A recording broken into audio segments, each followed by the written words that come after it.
これデンジャラスだね。やばいでしょ。いやもう気持ちいいっしょ。これはな全て忘れる。忘れる。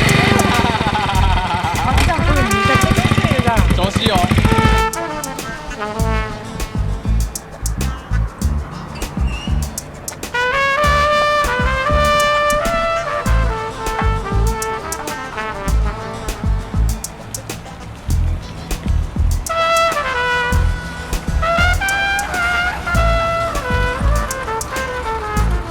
天気予報つくぐらいやってんだよね。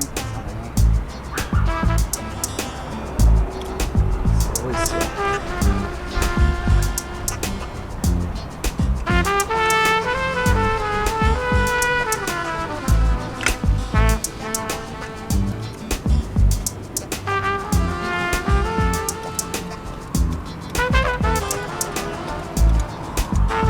このバイクめちゃくちゃ詳しいな。楽しいっすよ。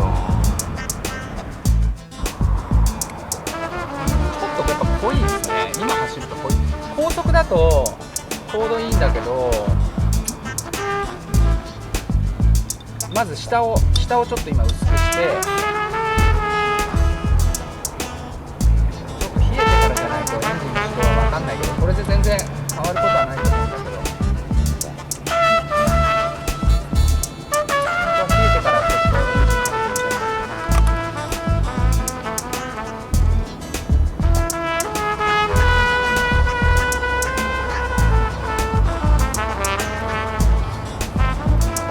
でもこうやってこう常にウエス持っててこうやって磨きながらさ、バイク乗るのってさ楽しいよね。ジャマイカンだ。楽しいよね。